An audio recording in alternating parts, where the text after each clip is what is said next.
Well, great to have everybody here. Practice one yesterday. Really, really cool to get out there. Been 3 months of grinding along to get to that point. I thought the energy was really cool. Thought the guys were excited about being out there. They've been since the end of November that they were together on a football field at the same time with helmets on, and so that's a little bit long for what college football's become and what it is. And so it was awesome. It was awesome to see our staff coach. It was awesome to see our recruiting staff recruit, and it was surreal in a lot of ways. There was times I was trying to figure out what to do at times in terms of meander over to different individuals. So I went and hung out with the defense, and that was fun. That was the first time in 20 years that I've done that. So, but I thought the energy was really good. The challenge to those guys after practice was simply to keep the energy through 15 practices. I think it's easy day one. I challenged them. What does 2 look like? What does 3 look like? And then what does practice 13, 14 look like? There's not really a game you're getting ready for. There will be a spring scrimmage, but there's really still no light at the end of the tunnel. So it's still focus on us and our process and how we go about doing things. And the challenge for us as a staff is to clean up the practice, coach our tails off, and keep moving forward. We got 2 more practices this week. Guys will go on spring break. We'll come back and then finish the last 12 after that. So exciting time, really cool to be out there and plugging. So take any questions. Alex, when we got to watch you at practice yesterday, you were all over the place. Was that by design or just, as you said, I don't know what to do, I'll go over here? Well, I do know what to do. We got a lot of things to fix. I think more than anything it was the first time I haven't been with a position group or the offense in my coaching career. So it was by design to a sense of, I wanted to spend more time with the defense. I think, as you've been around different guys, you work for guys that don't ever meander to one side or the other. I thought it was important for all we've talked about is team, and I'm in it with you, and I'm in it with you, and I'm in it with you. So I wanted to go over and spend time with Coach Orlando and those coaches and certainly those players, and did a little pursuit drill and a little tempo drill, and so it was by design. I make the joke that I didn't know what to do. I had a plan, and then I got bored over there, so I went back to the offense. So there we go. I know you probably think you know what you have at different positions. Is spring a time where is it your experience, you get surprises, guys pop up? You see things you didn't think you knew about your team? Yeah, to be honest with you, I think the guys that didn't play last year or played minimal snaps, you really don't know what you have. You've seen them through winter workouts, you've seen them through competition drills, but until you line up and you put pads on, it's really, really hard. Try not to pass judgment on young guys, and young guys will grow in the off season. So it was really good to see some guys run around in a competitive environment that way. But in reality, until you put pads on and get hit a couple of times, how you respond to that's what I'm excited to see. And Friday will be the first day of pads on. It won't be till the week after spring break that you get to see some guys get tackled and see them bounce up. But certainly we're hoping some guys step up. There's a bunch of spots where we need some depth and some guys to step up. I know it's awfully early in the process, but you had some positions on offense you had to replenish, offensive line and receiver. Just from what you've seen through one practice in the weeks preceding it, how optimistic are you over those positions? Yeah, I think we got a long way to go at both. A bunch of O-line-wise, a bunch of guys graduated. I was really, really impressed with what that group looked like in day one. I think Hoodie and his crew have done a really good job through these first 8 weeks of the semester, getting those guys ready schematically for what was about to come. They weren't shocked by the tempo. They weren't shocked by how fast it was all happening. It was really, really good to see that really there's there's 13 guys going through spring, so it's not a huge group of guys. You want to be right around 16 to 20. But I thought they handled it really well. It was really good to see that group. You know, the transfers. Bowie was more impressive than I thought he would be. You know, Bowman was more impressive than I thought he would be. And then AB, the guys that were here, I thought they all took a step forward. You know, it'll be exciting to see Donovan back in. He's going through individual right now. I think we're going to hold it there for at least the foreseeable future, get his ankle back as good as it can be.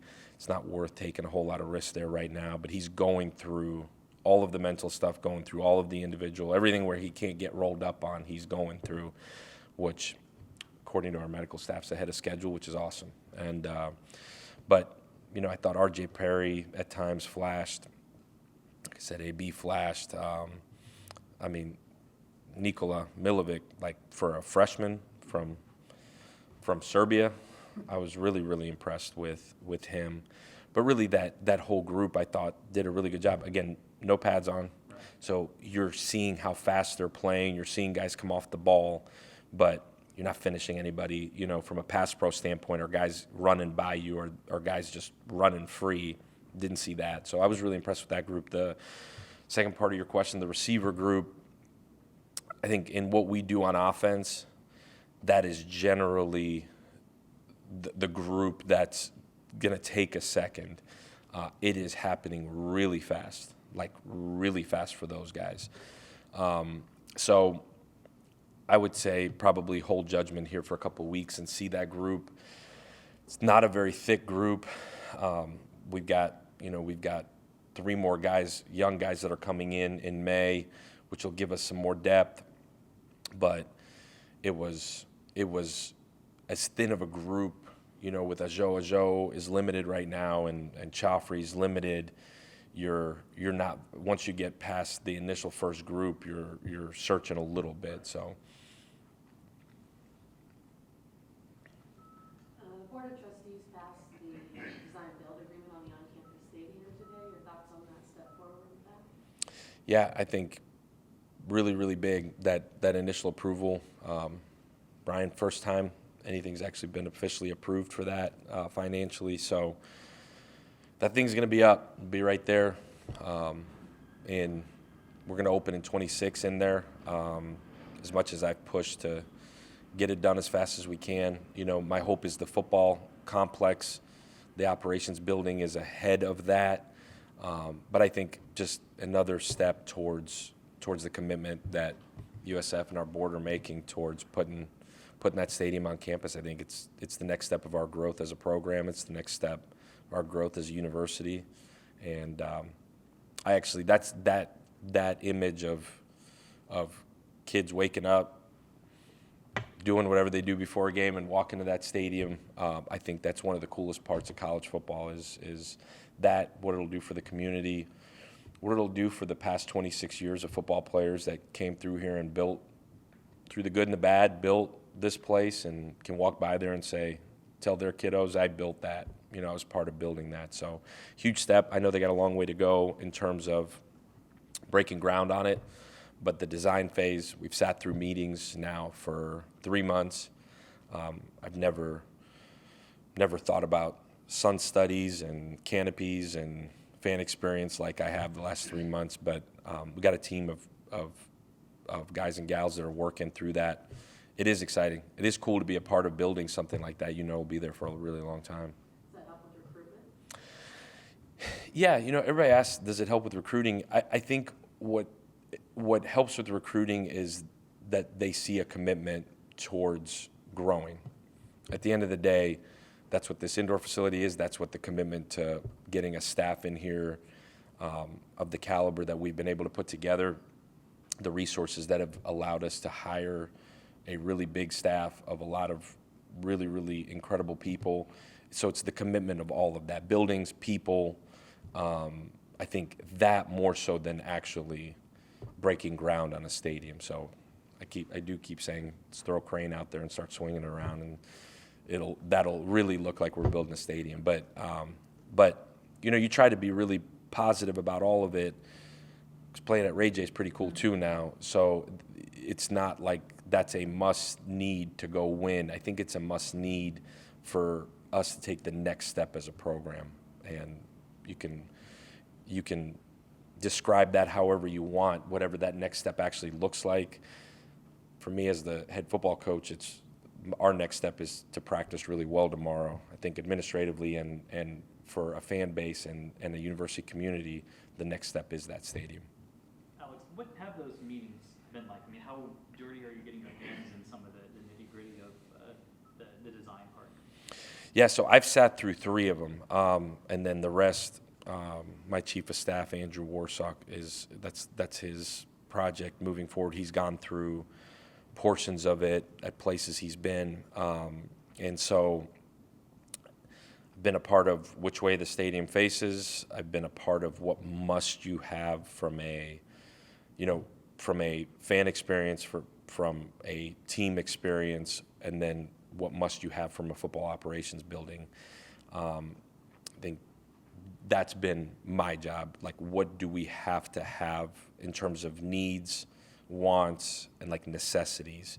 You got people in that room from all over, like literally all over the place in terms of representation from campus, representation from the president's office, certainly the construction company, the architecture firm. Like the architecture firm, that's what they do for a living. Like that's all they do. So even hearing them, and then at some point here in the next couple months, we're going to go see a handful of new facilities and see what it actually looks like to really fine tune the actual inner workings of it all.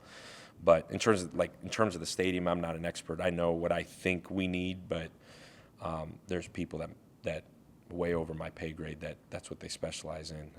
I know from a football complex what we need and what we have to do to take the next step. Can you give us an example or two of what's on your must-have list with the ops center? Yeah, I think accessibility and ease of getting around. I think when things are easy for young people to get to park, to walk in, to eat, to recovery, to where they hang out. The goal of any football facility when you build it is to encourage the guys to be there the entire day, right? Take care of your academics, and then this is where you hang out. Part of that is creating a culture where guys want to actually do that. Part of that is giving them a reason to hang out there. Is that where they eat?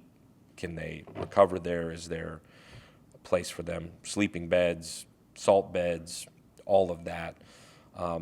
Ease of use, getting around from place to place, but from a barber shop to a bowling alley to arcades there's a recruiting side of it that's got to have some wow and some glitz, but then there's also a functionality part where almost one-stop shop-ish of this is where you come and you get everything done, you hang out, your schoolwork. So there's a functionality standpoint, how you learn, how information is presented, and then how you recover from a sports medicine standpoint. Alex, did you ever think that your first head coaching job would be part-time head coach, part-time interior decorator, architect? I still think my full-time job is to be the head football coach, and that's why I say there's people that are way more versed in that than myself.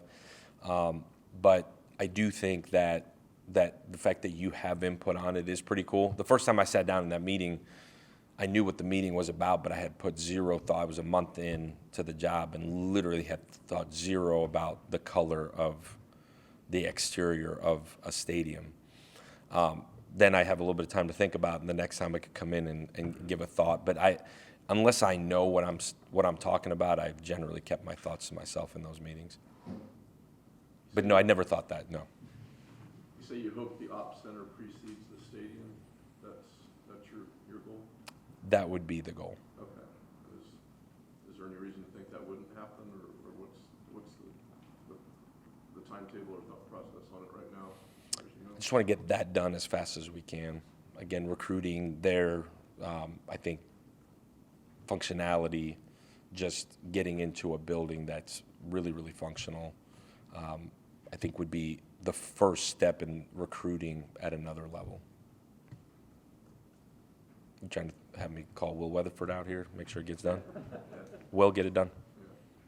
This is kind of jumping ahead, but the NCAA just proposed new timing changes for football. I know, like, you've coached in a lot of different places. I don't know if you thought about that. I know, like, you have a super busy spring schedule, but any thought in, like, going into the next season? I don't know that the penalty at the end of the first third quarter would really affect much of anything. Pace of play probably in terms of rolling the quarter over, shorten the game a little bit. The first down clock stoppage part, I think for us, what we do offensively, whether that clock is stopped or not, doesn't super matter in terms of on a first down. We're playing as fast as anybody in the country. So as long as inside of 2 minutes you can operate like you've always operated, I don't know that it affects us a whole lot. I think it does give other offenses an opportunity to shorten the game a little bit, which is, I think, the model for TV to try to squeeze the games in and keep it moving. But I don't know that it'll affect us a whole lot. I'm really curious, though, to sit down and actually study and put a little bit more thought into it. I know it got through the proposal phase and into the approval phase. So I got to sit down and study it. Based on what you described, your offense, it seems like you're asking these guys to play faster than they ever have before. So as they transition to the field here, how do you get ready for this? How does an offensive player best fit into what you're trying to do, mentally, physically, emotionally, to put it on the field? Yeah, I think the preparation that goes into it is what sets them up to be able to then go practice at that tempo, to then be able to go execute at a high clip in the fall. How we train in the off season, how we do everything within our program in terms of having a sense of urgency and training for the longevity of what a drive would be. Everything we do in the off season is preparing us for that. What we do, you're allowed a certain amount of hours in the off season for walkthroughs now. And so using that time really, really efficiently and preparing our guys to be able to go out there and think way less. That's the key, is how little can you be thinking? Can you have done it so many times through repetition and training that you can go play fast? And that's the key. Our off seasons look different than probably most off seasons in terms of how much time we invest into the study of what my job is individually, to then be able to come together collectively in practice and go execute. Having spent some time with the defense yesterday, what's your initial impressions of that group and what you saw? Yeah, the entirety of it is setting a culture of what a defense should play like, in terms of running to the football, in terms of how they take the field. I commended those guys after practice, how they took the field for 24 consecutive periods. There was an intent every time they took the field. So that part of it, that's the only part that I was over there yesterday hammering away, man. Like you got to walk like a dude before anybody thinks you are a dude. You got to act like a dude before anybody thinks you're a dude. Like how you take the field, how you run to the football, how fundamentally sound are we? Schematically, we'll be in great shape. We got one of the best defensive coordinators in the country, got an incredible staff. But can I play hard for 4 quarters, fundamentally sound, and can we create turnovers? Those are the things we care about. So I was over there as a hype guy, and I'm always going to be a hype guy. Like whatever the perception of where I am in terms of which side of the ball, those guys they had 3 turnovers yesterday, 3 picks in practice, and I was the first one, super hype. Well, probably second one over there, super hype for those guys. We need turnovers, got to create turnovers. And talked zero about a year ago, what it looked like. Like we're moving in one direction forward and continue to plug. We got to get healthy on that side of the ball. We got to continue to infuse talent on both sides of the ball. But I thought they ran around with their hair on fire, really, really excited to play defense, and that's how you win. Do you care to share who got the picks? I don't. but there's 3, which from an offensive side is 3 too many. Yeah. Is there a template for the type of players you want in your defense or a Todd Orlando defense? Whether it's the linemen, the linebackers, the backside, the traits you're looking for to make this good defense go? Yeah, tough, smart dudes that can run. Simple as that. That's it. Coach, you had to replace a wide receiver coach a couple of times. You feel like maybe there's a need to be like a coaching transfer portal. And then you go through all of your workouts, and then you're hiring a third guy at this point. What's been that process? I mean, you haven't even played it down yet. What's that process been like for you? You're trying to get your feet wet, and your coaches keep getting poached. Yeah, I take it as a compliment. Guys want to hire guys that are here. Yeah, tough, not easy. I think always having a plan is really, really important. And each scenario is so uniquely different because the first 2 guys we hired at that spot really, really like. LaDamian, really, really like. Luckily, I feel like I've been around long enough that I do have a plan if something like that happens. Marcus went to Auburn, which is where he played, and an opportunity to go back home I got. Matt, opportunity to go back home. He's from Kansas City. Like, whether you agree with it or not, every decision is personal for those guys, and whether I think I agree with it or not, it doesn't really matter. But I'm happy for both those guys. Like, opportunity for both those guys to go continue their careers in whatever way they think. I think this is the best job in the country, and I think coaching wideouts in this offense is the best position job in the country. I truly believe that. And so I told those guys that, whether they agreed or not, doesn't really matter. But LaDamian left a really good job to come here and ran here.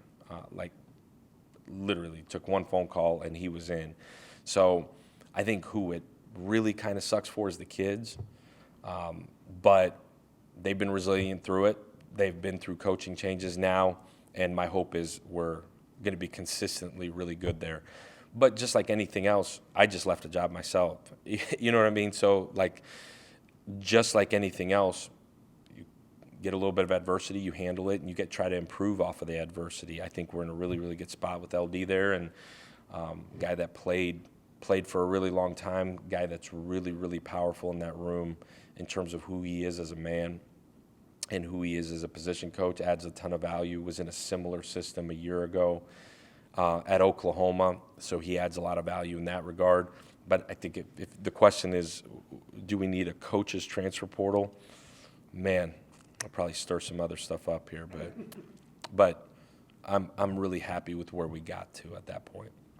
And then you bring in a quarterback in Bryce Archie. You got a couple guys already on the roster that you didn't necessarily recruit. What have you seen from Byron and Gunner and Bryce through one day and plus the couple months that you've been around on campus? Yeah, I think Gary being in that group really gives you a veteran guy that's kind of been through the war, kind of that steady, been through ups and downs of what major college football is. He's kind of been the steady hand on offense for us in terms of a guy that's got a really good gauge of what's going on. I think the rest of those guys are still so young and still learning how to play. Day one would be an unfair assessment for a quarterback. That's a total body of work position. But I was really impressed with some things Byram did, some things Bryce did. I think getting Bryce here was really, really important. One, because we're so young. Two, because of the system that Bryce came from, my familiarity with Bryce, recruiting him 3 years ago, and that system he came from in McEachern, where they ran a similar system. He's operated in similar verbiage, and he's a guy that's a year older than a high school kid coming in. So he's, again, been through a college season, at least has learned, whether it's from us or not, what his process could and should look like. Still got a long way to go. So does Byram.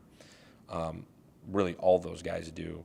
But through day one, we operated, it wasn't chaotic, which that's not necessarily the standard, but for day one, and as long as they can build on it, we're good. We'll keep plugging and keep climbing. But we put a lot on those guys. I put a lot on those guys. Like, I have a very distinct picture in my head of what a quarterback should look like, act like, handle himself like, what his process should be like.